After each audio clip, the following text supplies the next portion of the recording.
Imagine walking into the most important job interview of your life.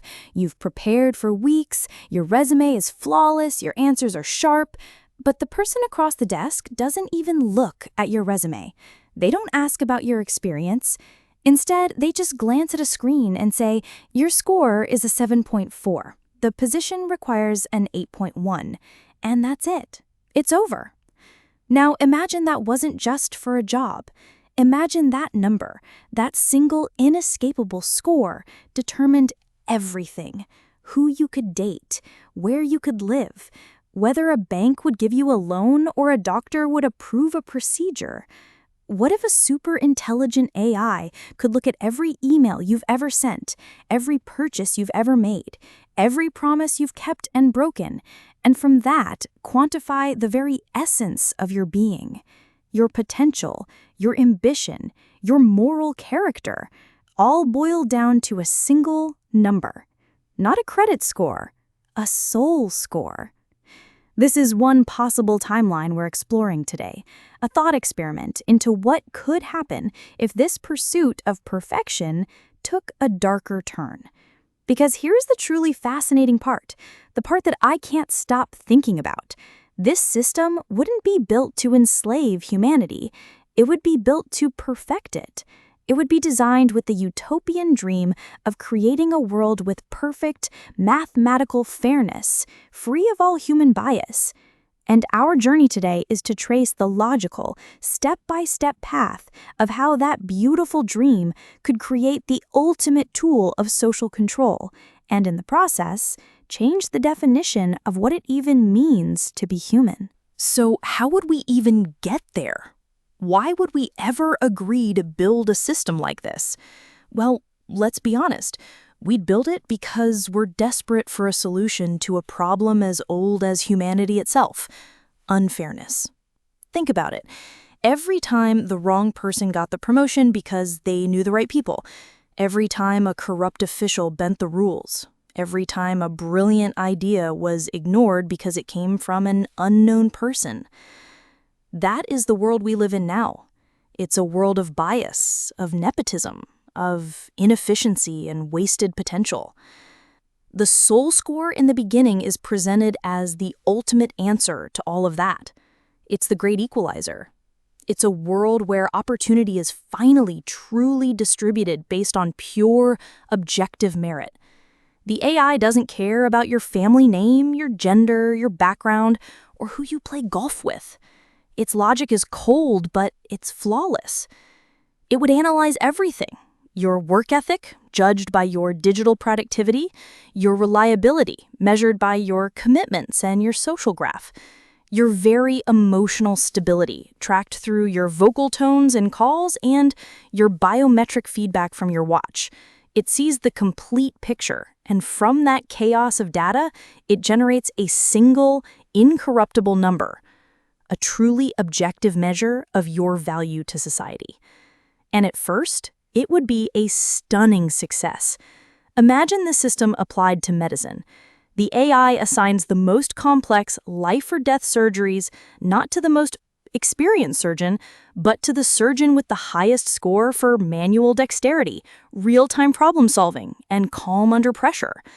And suddenly, patient outcomes improve dramatically.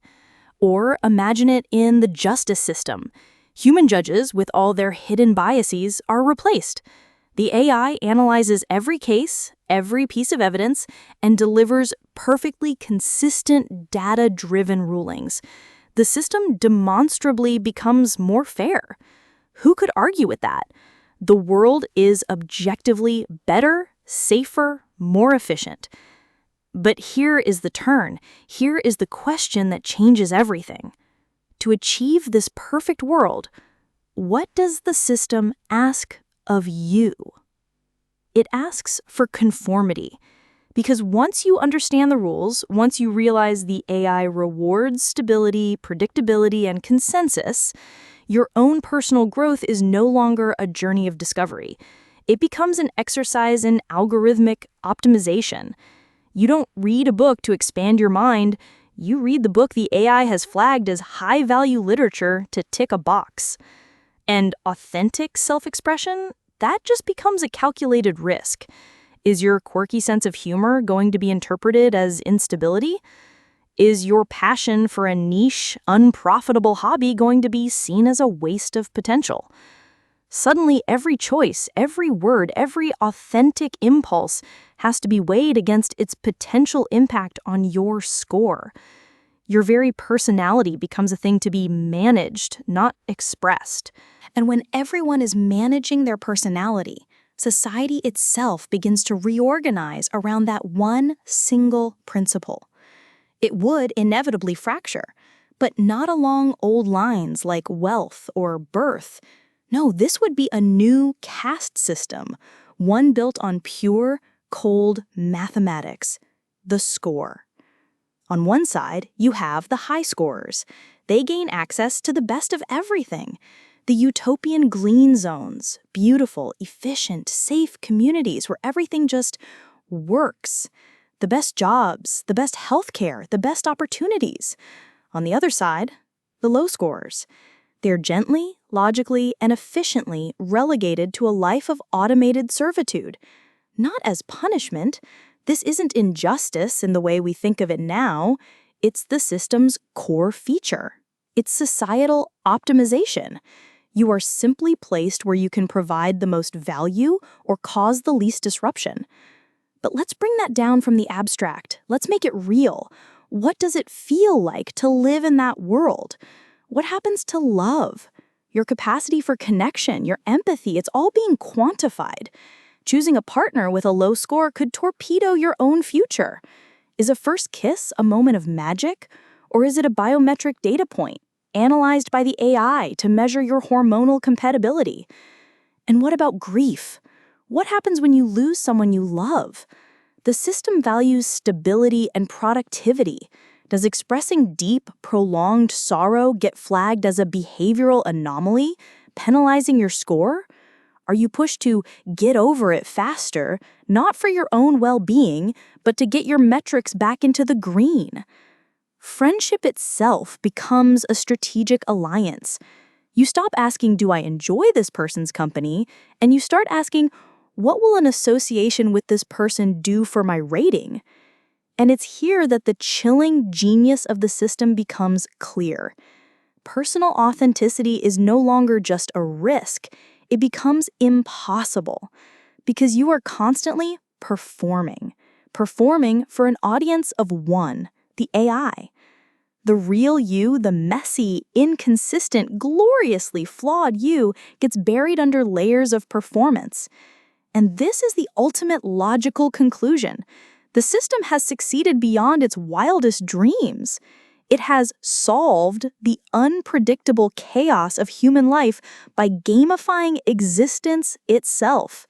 It has created a perfect, fair, logical world, but in doing so, it has inadvertently engineered the one thing it could never quantify, the human spirit, right out of the equation. And if you think this all sounds like some distant, speculative future, the truly chilling part is that it doesn't. We are already building the components for this system, piece by piece, right now. We see the blueprints in social credit systems that are already being tested, rewarding or punishing citizens for their daily behavior. We see it in the sprawling warehouses where workers are managed not by human supervisors, but by an algorithm that tracks their every second, optimizing them for maximum efficiency. We see it when our insurance premiums are linked to the data from our fitness trackers, turning our own health into a game of compliance. We even see it in our search for love, where we hand over our deepest desires to algorithms that score our compatibility, reducing the complex magic of human connection to a match percentage. None of these things were created with malicious intent. They are the logical outcomes of our own relentless pursuit of efficiency and optimization. We are building this world not because we are forced to, but because it is convenient. We are putting the barcode on our own souls, one app, one smart device, one data point at a time. The system we imagined wasn't built to enslave humanity, but to perfect it. So, if you were offered a life in a perfectly fair, logical, and efficient world, what messy, inefficient, and beautifully imperfect part of your own soul would you be willing to sacrifice for it?